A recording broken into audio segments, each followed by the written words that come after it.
Alright, hello, welcome back everyone. We farmed a bit, and let me just show real quick what I got. So I got this other relic, added this. I haven't rolled anything. Now this is a bit redundant, but I didn't find anything better, and the move speed is non-unique, so that helps. We finally got something in here, which is this guy. I got some cooldown recovery instead of skill speed because now that it's automated, it's all cooldown, right? And we got some slates that are also not rolled yet. More importantly, we finished our tree. Whoops, we finished this tree, which made me get this. This is like my final setup for this particular build. Probably not this. This is gonna go here eventually, but for now this is good enough. And we can do purple ones. So what I started doing is doing the Abyss. So let me just show you how that looks. So every now and again, when you get a bit more powerful, first thing you want to do is check, can you do this? So at this point, this is just purple 1, but you see at the top, the depth count goes up. And you may notice the enemies get tougher and tougher. So this elite would already be dead normally, but it's not. Well, maybe. Depends on the mods. And here I'm also actively playing because I can't automate this. I mean, I still have the automatic on, so I don't have to click the buttons, but you see me walking around, obviously. Alright, sorry about that. Someone's writing me, but whatever. So it can get a bit dicey towards the end, depending on what mods the elites have and what kind of elites spawn. But generally, once you can do it, you should probably do it. You only need to get through 50 levels to get 5 eyes. And then you get this thing where every chest will drop an Abyssal Eye of that rarity. And so now let's talk about the Abyssal Eyes. Abyssal Eyes are items that go in here. And as I said before, they have these mods. So this will have 3 mods, this will have 2, this will have 1. And what you want to do is you want to do like set collection, kind of. So because I already know kind of what I want to go for, I'm just going to click the ones that I know I want. But for you, you probably want to go through the list and just check out what's there. I think that's correct. And now, the one that I want have these rings around them. So hey, why don't I just add them? And now we see the sets, right? So I have Butcher 2, I have Shield Guard, which I don't care, but I have Dancer. So I have Butcher and Dancer at least, which gives me a bit more damage, right? Like Dancer, only if I'm not hit recently, that's only going to get really good once we hit tier 3. I mean, the Slaughter is going to be 50% more damage already. And with that in mind, we could do another set of these, or we could just say, hey, now we've gotten through purple 1. Let's just kill the boss real quick, unlock more items, and do that, which is probably the smart thing to do. Yeah, as you can see, hey, look at that. And we're having 50 stacks, so 50% more damage already. Looks like our Dancer is mostly active. Actually, I don't know if I can see it being active anywhere. And that's nice. Maybe also an explanation for the cross, the elite. It's on level 0 because it's not the one I'm planning to use later on. But basically, whenever you use a skill, you get 5% more damage up to 3. But if you use the same skill twice in a row, you lose all of those stacks. But because we automated both our skills, they will always alternate. So it's like a free 15% more damage, which is nice at the start. It can also be really nice later on because it goes up to 20% at 60% more damage. It's actually the highest damage increase. We're talking about this guy here. So this can be the highest pure damage increase. Also a very important thing, we got our max res. So we got a little bit more levels here and here. So this helps a lot for all res, but also on the tree. I was getting all the resistance on this tree that I got. And yeah, that's that. Very useful, very useful. But yeah, so now we can just go back and say, hey, let's kill the boss. You maybe wonder why I farmed this guy, even though in the first video I said it takes too long to farm. Well, this is the guy I eventually want to go for my Atlas, so I need to farm him. And yeah, it looks like this goes fairly quickly. Another thing to note also, I don't need to farm this guy on purple difficulty. If I feel like this is taking too long, I would just go down one difficulty and just farm him there, because all we care about is this Chaos Scent. And they drop Chaos Scents on any difficulty, see? Like the Chaos Scent doesn't remember what difficulty it's dropped from, so really just do whatever is fastest. And the fact that it drops a bit more stuff on this difficulty doesn't matter. What's important is, once you have the 4, make sure to swap up to the difficulty you need to fight the final boss on. And oh yeah, this looks like we can just chain 2 bosses. So again, double the health is always per difficulty. This looks like even with double health we could easily beat it. Maybe even with triple health. And I have not rolled my gear at all. I got new slates that are technically better in terms of rarity, but I have not rolled them, so yeah. Okay, we got new uniques and new stuff, neither of which we care about. So let's just do the same thing again. Oh, I guess you get slightly more red stuff. Well, that's fine. We don't need the red stuff just now. We just want to get through the difficulties. So we can unlock more items, and we can maybe farm a bit faster on the hunting grounds. This is basically the loop. Try to improve your character, farm faster on the hunting grounds to, well, improve faster and then do the next boss, etc. But I mean, that's been always the case. We already know that. But yeah, basically the Abyssal Eyes, the moment you get like 1 or 2 sets, like even if you just get the first one and it's 20% more damage for whatever you're doing, just equip it.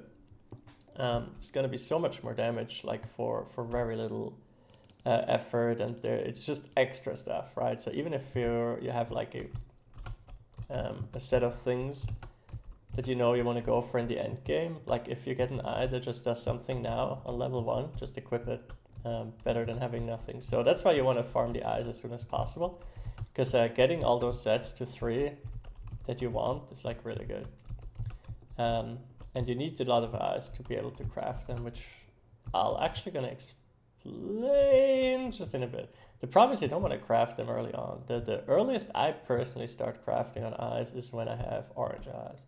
But even there I would not spend, well, I would spend enough that I can get a 3 mod, but it just takes a lot. This could be a thing at some point. Maybe you can do something fun with this, but also I don't care too much about it now.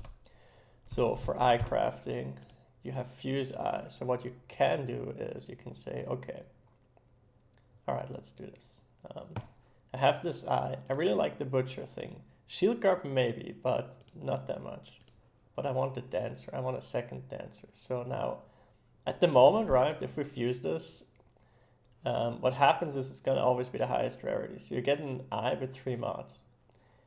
There being 3 mods, that means that, this should not, that technically means that everything is 75% chance. So all the mods have equal weighting to get on it. But we want these 2 mods, so we can start them and then we can throw into the bin some eyes we don't need, which is like any eye that doesn't have what we want. The higher the rarity, the better the increase. So now we have almost double the chance to get this than the other.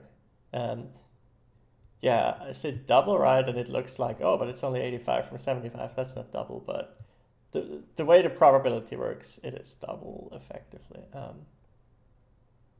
So now we can fuse, which costs us these stars. And yeah, cool. Ooh, we even got shield guard. Nice. So now we have a better eye. Now we have dancer too as well. So we have more movement speed, which with this thing is also more damage. And we have another 25% more damage if we've not been hit recently. So that's really cool. And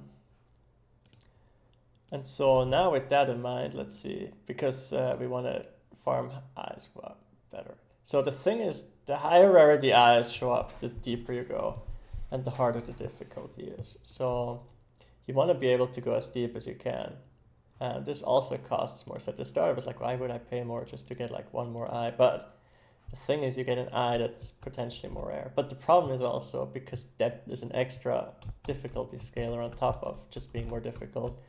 And now we're not only on purple skull 2 difficulty, which was just shown we can beat the boss uneasily, but also the further we go, the more the monsters scale on top of that. So this can be already maybe tough towards the end. And the end is where we're gonna want to go, right? Because that's where we have an increased chance of eyes.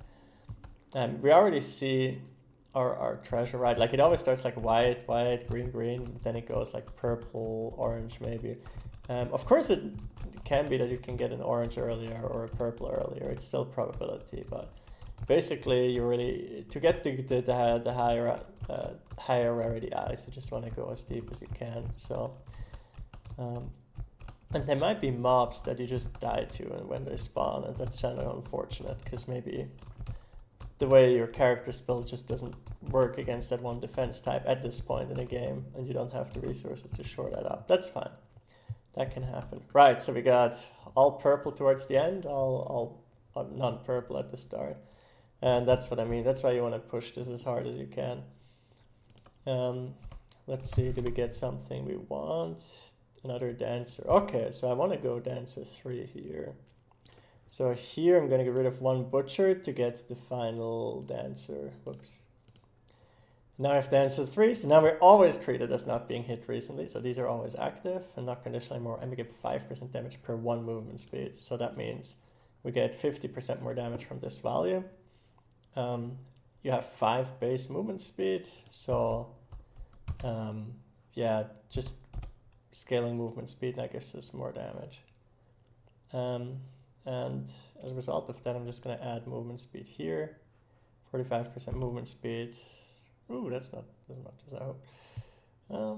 But hey, it is more damage. And so now with the new increase in power, let's see if we have a better chance of doing even a higher one. Right, so that's kind of how it goes with Abyssal Eyes. You get 1 set that gives you power, so now you can try and go for the next set, like next difficulty, etc, etc. We haven't even beaten purple 3 boss yet, I think, or did we just do that? I'll have to check, but either way, I mean, my next step for this particular character is to now actually finally roll some of my slates. I didn't want to do it before because I'm still not quite sure what my final slates are going to look like, but that's silly. I'm going to have enough mats to roll whatever my final slates are going to be, and yeah, just rolling 2 mods on each slate even would give us quite a bit of extra damage because these are not rolled at all at the moment, except the purple ones I have since end of Skull 3 or something, and even those are not rolled very well. So yeah, I mean, basically as soon as I have an orange one, I want to roll it with at least 2 mods and get those to orange. So yeah, and same with the relics. I still haven't rolled the relics, which is bad. I should do that. And then, yeah, things are gonna be better. Oof. Okay. All right, cool. We're getting our first orange eye. Now see, the orange is before the purple this time. So it's probability, but you'll never see an orange that early, for instance. Or, I don't know, maybe you can, but it's like extremely unlikely. Let's see, did we get anything? Oh, we could also use this now and then just skip for 40% crit and get a different relic for the thing. So this is nothing we want. However, it is still an orange eye with 4 mods. So we could already just say, screw it, I'll use this and I'll put just everything else on it. But we don't have enough eyes at this point to really fuse too much. Yeah, like you want like way more. So I'm not gonna do that. Right, so what I would do is like roll the relics now, roll my slates, probably get rid of this slate, replace it with another one, etc. So just like min-maxing a bit or doing more bosses, but that's pretty much it, right? Like you go for the eyes, You try to push as far down as you can, get the next set. If you can't, even if you just can't do the lowest difficulty, as you've seen, it still drops eyes, it still drops whites and greens. If you have 3 whites of the same, or it's more likely, of course, because they have fewer mods, but like just equip anything. Anything on 1 that gives you 20% more damage is already good. Like imagine just having 20% more damage independently. That's like probably 75% more damage roughly all together, because it's multiplicative with each other. So that's like a huge damage boost just at the start of purple. So you want to get those eyes as soon as you can, and then use the power of those eyes to farm more eyes and more gear. Yeah. Anyway, not much more to say here. I'm just going to keep doing that, and then I guess we'll see each other at the end of Orange. I'm not actually sure there's a whole lot more to say. End of Orange, what you really need to do is just figure out your build and actually roll all your gear. And yeah, maybe I'll... I mean, yeah, at that point, you're more looking at a build guide for a particular build than generic advice on how to get through the game. It took me a while to get through Orange, usually, because you need to grind quite a bit. Well, I mean, more than at the start, right? It took us not even an hour to get through white difficulty, and 2 hours not even to get through green. So Orange will take longer than that, but the principle is the same. Just grind the gear and perfect it. And especially grind the eyes. Like eventually you'll find red eyes that have 5 mods, and most of the power of the new power you're going to get is just from having the 5 mods you want, if they work well with your build. And then you want to figure out your defenses. You definitely want all resistances on 75, which is the natural maximum. In this particular build, what I'm going to try with the new potion is to get to 90. You might want block chance, you might want dodge, you definitely want ailment immunity. Yeah, we want a lot of things.